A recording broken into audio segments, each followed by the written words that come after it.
ഇത് നൂലുകെട്ടിൻ്റെ തലേദിവസം കേട്ടോ. ഞങ്ങളിവിടെ നെയിം റിവീലിങ്ങിന് കുറച്ച് പരിപാടികളാണ് ചെയ്തുകൊണ്ടിരിക്കുന്നത്. അപ്പം ഞങ്ങൾ ഓരോ ലെറ്റേഴ്സും തെർമോക്കോളിൽ വെച്ചിട്ട് കട്ട് ചെയ്ത് അതിൻ്റെ ഷേപ്പിൽ എടുക്കുന്നതാണ് ഞങ്ങളുടെ പരിപാടി. അപ്പം ഇംഗ്ലീഷിലും ഉണ്ട് മലയാളത്തിലും ഉണ്ട്. അപ്പോൾ രണ്ടും ഞങ്ങൾ വെച്ച് കട്ട് ചെയ്തുകൊണ്ടിരിക്കുകയാണ്. അപ്പോൾ ആദ്യം ലെറ്റേഴ്സ് കട്ട് ചെയ്തിട്ട് പിന്നെ തെർമോക്കോൾ വെച്ച് ഷേപ്പിന് കട്ട് ചെയ്യാമെന്നുള്ള പ്ലാനിങ് ആണ്.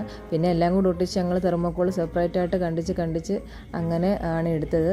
അത്യാവശ്യം നല്ല പണിയായിരുന്നു കേട്ടോ. ഇംഗ്ലീഷ് ലെറ്റേഴ്സ് വലിയ കുഴപ്പമില്ല. മലയാളം വരുമ്പോഴത്തേക്ക് ആ വളഞ്ഞു വരുന്ന ഭാഗത്തൊക്കെ ഭയങ്കര ടാസ്ക്കായിരുന്നു മുറിക്കാനായിട്ട്. അങ്ങനെ ഒരു വിധത്തിൽ ചെറിയ രീതിയിൽ പതുക്കെ ഞങ്ങളതെല്ലാം മുറിച്ചെടുത്തു. വൈകുന്നേരം തുടങ്ങിയ പണിയായിരുന്നു. അത് തീർന്നപ്പോഴത്തേക്ക് ഏകദേശം രാത്രിയാകാറായിരുന്നു കേട്ടോ.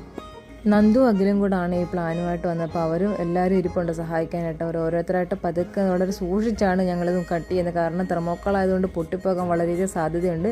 എൻ്റെ കയ്യിലിരുന്ന് പറഞ്ഞ് പൊട്ടുകയും ചെയ്തു. പിന്നെ അത് പശയൊക്കെ വെച്ച് കറക്റ്റായിട്ട് അഡ്ജസ്റ്റ് ചെയ്ത് വെച്ചേക്കുമായിരുന്നു. പിന്നെ ഞങ്ങൾ കട്ട് ചെയ്തതിന് ശേഷം അതിൻ്റെ മണ്ടയ്ക്ക് ഗിൽറ്റും കൂടെ ഞങ്ങൾ ഇട്ട് കൊടുക്കുന്നുണ്ട്. അപ്പോൾ ആദ്യം ഫെവിക്കോളൊക്കെ വെച്ച് നല്ലതുപോലെ പശയൊക്കെ തേച്ചിട്ട് ഒരു ഗോൾഡ് കളറിലുള്ള ഗിൽറ്റാണ് ഇടുന്നത്. ആ ഗിൽറ്റും കൂടെ ഞങ്ങൾ ഓരോ അക്ഷരത്തിനും മുകളിലും കൊടുക്കുന്നുണ്ട്. അപ്പോൾ ചെയ്ത് കഴിഞ്ഞപ്പോഴത്തേക്ക് ഞങ്ങൾക്ക് വളരെയധികം ഒരു സന്തോഷവും വളരെയധികം ഇഷ്ടമൊക്കെ കേട്ടോ. ശരിക്കും പറഞ്ഞാൽ എനിക്ക് ഇതുപോലത്തെ കാര്യങ്ങളൊക്കെ ചെയ്യാൻ വളരെയധികം ഇഷ്ടമാണ്. അപ്പോൾ കുറേ നാൾ കൂടിയാണ് ഇങ്ങനത്തെ കാര്യമൊന്നും ചെയ്യുന്നത്. അപ്പോൾ അതിൻ്റെ ഒരു പ്രത്യേകതര ഒരു സന്തോഷം മനസ്സിനും ഉണ്ടായിരുന്നു. ആദ്യം ഞങ്ങൾ ലെറ്റേഴ്സ് മാത്രമാണ് ഇതുപോലെ തെർമോക്കോളിൽ വെട്ടിയെടുത്ത് ഇതുപോലെ ഗിൽറ്ററൊക്കെ ഇട്ട് കൊടുത്തത്. അപ്പോഴാണ് അഖിലിന് പേരിടിയിലെന്നും കൂടെ നമുക്ക് തെർമോക്കോളിൽ കൊടുക്കാമെന്ന് പറഞ്ഞിട്ട് അവസാനമാണ് അതും കൂടെ കൊടുക്കുന്നത്. അപ്പം ഇതിന് സെപ്പറേറ്റ് ബ്ലൂ ഗിൽറ്റൊക്കെ വാങ്ങിച്ചുകൊണ്ട് വന്നിട്ടുണ്ട്. അപ്പോൾ അതെല്ലാം ഇവിടുന്ന് കൊടുക്കുകയാണ്. അതിനുശേഷം ഞങ്ങൾ വാഴയിലയിലാണ് ഇത് ഒട്ടിക്കുന്നത് കേട്ടോ. ആദ്യം ഭയങ്കര ഡൗട്ട് ഉണ്ടായിരുന്നു, വാഴയിൽ ഒട്ടുമെന്നൊക്കെ ഡൗട്ട് ഉണ്ടായിരുന്നു. അപ്പോൾ ഡബിൾ സൈഡ് വെച്ച് ഒട്ടിക്കാനാണ് പ്ലാൻ. അപ്പോൾ പേരിടിയിൽ ഞങ്ങൾ അത് തന്നെ സെറ്റ് ചെയ്യുകയാണ്. അത് പിന്നെ കുഴപ്പമില്ല, തുണിയിലായതുകൊണ്ട് മുട്ടുസൂചി വെച്ചൊക്കെ അഡ്ജസ്റ്റ് ചെയ്ത് കുത്താനൊക്കെ പറ്റുമായിരുന്നു.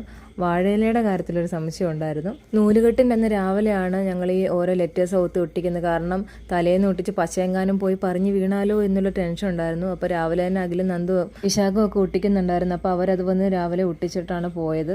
എന്നിട്ട് അത് നേരിയത് കൊണ്ട് മറച്ച് കെട്ടിവെക്കാനായിട്ടാണ് ഞങ്ങളുടെ പ്ലാൻ കേട്ടോ. ഇതുപോലെ രണ്ട് സൈഡിൽ നിന്ന് നേരിത് ഒരു റിബൺ വെച്ച് കെട്ടിയിട്ടുണ്ട്. അപ്പോൾ റിബൺ വലിക്കുമ്പോഴത്തേക്കും അത് രണ്ട് സൈഡിലോട്ട് മാറി പേര് റിവീൽ ചെയ്യുന്നതായിട്ടാണ് ഞങ്ങളുടെ മനസ്സിലുള്ള ഉദ്ദേശം. അതുപോലെ നടക്കുമെന്നും വിശ്വസിക്കുന്നു. അപ്പോൾ ഞങ്ങളുടെ ഈ ഐഡിയ ഇഷ്ടപ്പെട്ടിട്ടുണ്ടെങ്കിൽ ലൈക്ക് ചെയ്യാനും സബ്സ്ക്രൈബ് ചെയ്യാനും മറക്കരുത്. കമൻറ്റും ചെയ്യണേ. അപ്പം ബാക്കി വിശേഷങ്ങളുമായി അടുത്ത വീഡിയോയിൽ കാണുന്നവരെ എല്ലാവർക്കും bye, love you all, thank U.